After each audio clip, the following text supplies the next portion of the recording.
रहीम प्यारी foodies family. आज जी पेशावर का मशहूर जो रवायती बीफ काबली पुलाव है वह तैयार कर रहे हैं, लेकिन बड़े डिफरेंट तरीके से। यानी हमने इसमें अपना जो स्पेशल एक पंजाबी टच है वो ऐड करके इसको थोड़ा सा डिफरेंट बनाया है। हमारे जो खैबर पख्तूनख्वा के या बलूचिस्तान के खाने हैं वो थोड़े से स्वीटिश टेस्ट लिए हुए होते हैं, इनमें स्पाइस का फ्लेवर काफ़ी कम होता है या नमकीन एक फ्लेवर होता है, और इनको जो गोश्त का फ्लेवर है उसी के साथ सर्व किया जाता है। लेकिन हमारा पंजाब का जो स्टाइल है कि थोड़ा स्पाइसी हमें फ्लेवर अच्छा लगता है, तो हमने इन दोनों फ्लेवर्स को मिक्स करके इसको बनाया, यानी थोड़ा सा इसको चेंज किया है, जिससे कि पुलाव में एक बड़ा ही ज़बरदस्त और डिफरेंट किस्म का टेस्ट पैदा होता है। तो रवायती बीफ काबली पुलाव को ज़रा डिफरेंट तरीके से तैयार करने की ये रेसिपी एंड तक गौर से देखिएगा, जो कि बहुत ही मज़े की बनने वाली है।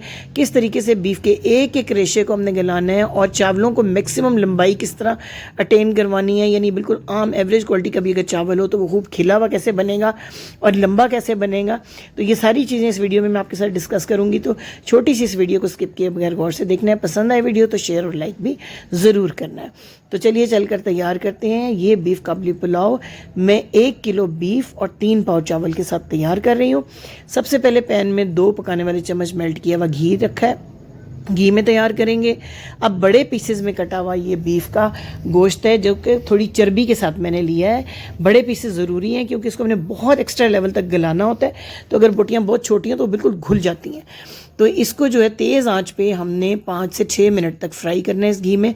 आमतौर पे जब बीफ काबली पुलाव तैयार किया जाता है तो सिंपल यखनी तैयार की जाती है, कोई फ्राइंग नहीं की जाती, लेकिन थोड़ी सी उससे बीफ में जो एक छोटी सी हीक होती है, क्योंकि इसमें स्पाइसेस भी यूज़ नहीं होते, ज़ीरे और नमक के अलावा इसमें कोई स्पाइस नहीं जाता रवायती तौर पर। तो अब जो है हम इसको थोड़ा सा फ्राई कर लेंगे तो बिल्कुल हीक नहीं रहेगी इसके अंदर। और एक एक्स्ट्रा स्पाइस मैं इसमें डालूंगी, यानी 3 बड़ी इलायची, क्योंकि बड़ी इलायची बीफ और मटन की जो स्मेल होती है उसको बिल्कुल ख़त्म कर देती है और बहुत मज़े का लगता है और खुशबूदार लगता है गोश्त जो है वो खाने में।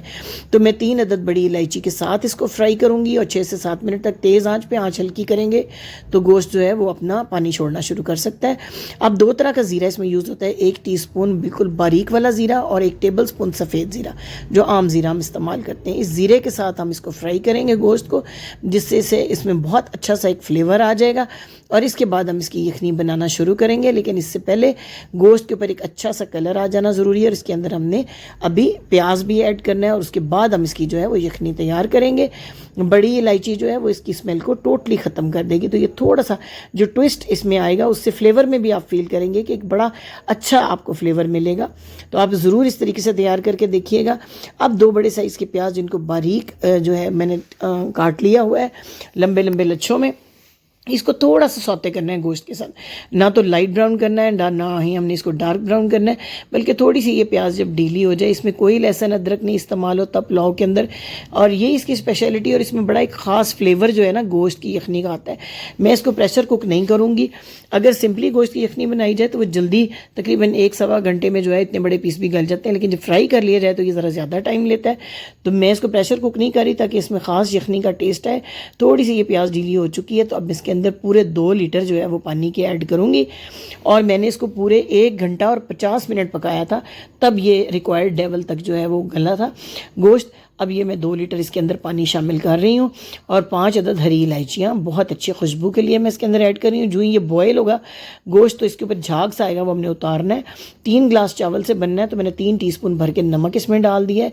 ये 2 तरह के रेजन्स में धो के भिगो के रख रही हूँ अलग से।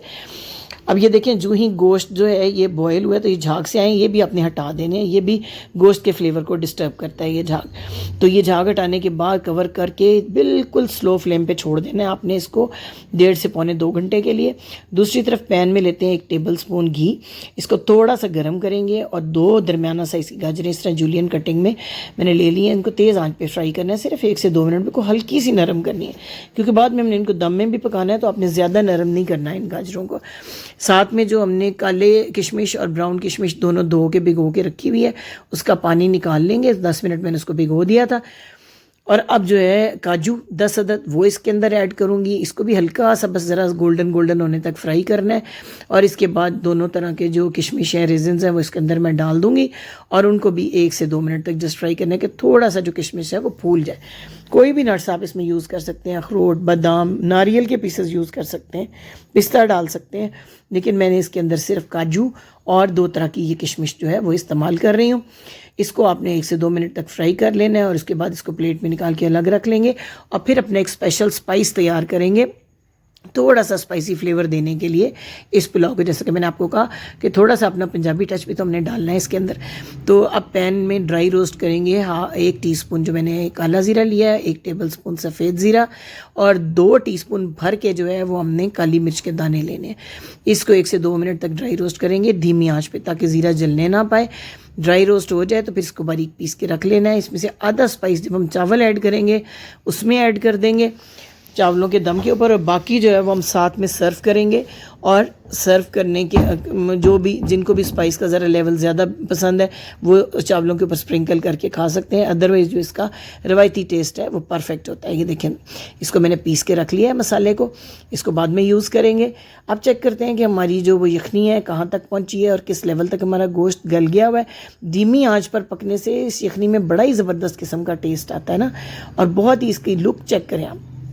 ये देखें जो गोश्त की चर्बी है ना वो भी ऊपर इस तरीके से घी सा बन के आ जाती है। और गोश्त जो है कितना गल चुका है वो भी मैं आपको चेक करवाती हूँ। गोश्त इतना गला होना चाहिए कि बिल्कुल मामूली टच के साथ जो है ना इसके रेशे जो हैं वो अलग होना शुरू हो जाए। बहुत ज़्यादा गलाना इस रेसिपी में बहुत ज़रूरी है। ये देखें इतना गला हुआ होना चाहिए। अभी इसने जो है चावलों के साथ पकना भी है, उसके बाद इसने दम पे भी रहना है। तो ये बिल्कुल ऐसा पक जाएगा कि बिल्कुल हाथ के साथ चिपकना शुरू कर देगा और यही शान है, यही इसकी जो है स्पेशलिटी है काबली पुलाव की। अब ये बॉयल आ चुका है अच्छी तरीके से यखनी के अंदर। अब जो है चावल मैंने आधा घंटा पहले धो के भिगो दिए थे, बिल्कुल एवरेज सी क्वालिटी के ये बासमती हैं। ये देखें धो के मैंने इनका पानी निकाल दिया, आधा घंटा भिगे रहे हैं। अब इनको मिक्स करते हैं और कवर करके इतना कुक करना है कि सारी यखनी एब्जॉर्ब कर लें चावल अपने अंदर। यखनी इतनी कम से कम होनी चाहिए कि 1/2 इंच चावलों से ऊपर हो। अब ये 10 मिनट तकरीबन कवर करके कुक किया मैंने। तो ये देखें टोटल इसने यखनी पी लिया, बहुत थोड़ा मॉइस्चर जो है वो चावलों के अंदर बाकी है। अब हम इसको हमने लंबा दम देना है, तकरीबन 20 मिनट का दम देना है। और इसके लिए ये करेंगे कि जो दस्तरखान जिसमें हम चावल इसका पतीली का ढक्कन जो है वो लपेटेंगे उसको अच्छी तरह गीला करके निचोड़ लेना है और उसको गीले गीले दस्तरखान को जो है हमने इसके ऊपर रखना है। जो स्पाइस हमने तैयार किया था थोड़ा सा मैंने ऊपर स्प्रिंकल कर दिया है। बाकी जो फ्राइड ये गाजरें हैं, नट्स हैं, इनको इसके ऊपर रखना है और इसके बाद गीले दस्तरखान का दम देना है पूरे 20 मिनट के लिए इसके ऊपर। लंबे दम से एक तो चावल बहुत खिले हुए बनेंगे आपके, दूसरा वो मैक्सिमम लंबाई अटेन करेंगे। दम दे के 20 मिनट के बाद मैं आपको इसकी लुक चेक करवाती हूँ और फिर मैं आपको बताती हूँ कि इसको मज़ीद किन चीज़ों के साथ सर्व किया जाए तो ये और मज़े का लगता है। ये देखें 20 मिनट के दम में क्या शक्ल निकली है, ज़बरदस्त किस्म की, बिल्कुल है ना रेस्टोरेंट वाली लुक। और खाएंगे तो आप यकीन करें कि आपको टेस्ट का एक मज़ा आ जाएगा। कमर्शली तो इसमें जो चिकन पाउडर भी इस्तेमाल किया जाता है। ये देखें चावलों की लंबाई आप चेक करें और कितने खिले हुए चावल हैं। गोश्त की कंडीशन देखें, यानी आप टच करते जाए और एक एक रेशा अलग होता जाएगा। ये देखें कितने कितने बड़े पीस होने के बावजूद ऐसे हलवे की तरह गला हुआ ये गोश्त है और ऐसा ही होना चाहिए। सर्व करके भी आपको दिखाती हूँ। अच्छा, आप इसको टमाटर की चटनी के साथ भी सर्व कर सकते हैं, यानी एक बड़ा टमाटर, 5 से 6 हरी मिर्चें, थोड़ा पुदीना, हरा धनिया, इनकी चटनी तैयार करें खाली नमक के साथ और उसके साथ सर्व करें तो भी ये पुलाव बहुत बहुत मज़ा देता है। और ख़ास तौर पर हम जैसे चटखोरे जो पंजाबी लोग हैं उनको तो ये पुलाव टमाटर की चटनी के साथ बहुत ही, मेरे घर में तो बहुत पसंद किया जाता है। बड़ी ईद पर स्पेशल फरमाइश पे ये बनवाया जाता है। तो मुझे उम्मीद है कि रेसिपी ज़रूर आपको पसंद आई होगी। तो चैनल को सब्सक्राइब करना, बेल आइकन को प्रेस करना मत भूलिएगा ताकि हर 2 दिन बाद ये जो आसान घर में बनने वाली रेसिपीज़ हैं ये आप तक पहुँचती रहें, हमारा आपका साथ जुड़ा रहे। हमारी फूडीज़ फैमिली आपकी सपोर्ट से, अल्लाह ताला की मदद से बहुत तेज़ी से बढ़ रही है। तो आप भी इसका हिस्सा बनिए ताकि हमारा आपका साथ जुड़ा रहे। पसंद आए वीडियो तो लाइक शेयर भी ज़रूर कीजिएगा। और हाँ, आपके कमेंट्स तो बहुत ही ज़रूरी हैं। आपका 1 से 2 लाइन का जो कमेंट है वो भी एक बहुत दिली खुशी देता है। ज़रूर बताएं कि आप दुनिया के किस हिस्से से, कहाँ से हमें देख रहे हैं। इस तरह थोड़ी थोड़ी जो डिफरेंट रेसिपीज़ हैं हमारे अपने एक्सपीरियंस से जो बनती हैं तो इनसे एक बिल्कुल नए फ्लेवर्स हम एक दूसरे के साथ शेयर कर सकते हैं। मुझे ज़रूर बताइएगा कि ये थोड़ी सी चेंज काबली पुलाव की रेसिपी आपको कैसी लगी। बना के मुझे अपना फीडबैक दीजिएगा। बहुत सारे लोग जब मेरी रेसिपीज़ को बना के मुझे कमेंट्स में बताते हैं तो मुझे इस चीज़ से बहुत खुशी होती है कि आपने मेरे एक्सपीरियंस को जो है वो फॉलो किया और आपकी जो कमेंट सजेशंस हैं मैं उनको फॉलो करने की कोशिश करती हूँ। इसी तरह हम एक दूसरे के तजुर्बों से सीखते हैं और तरह तरह की दुनिया भर में बनने वाली रेसिपीज़ जो है उनको एंजॉय करते हैं और अपने किचन को एक नई वैरायटी देते हैं। Thank you for watching. अल्लाह हाफिज़।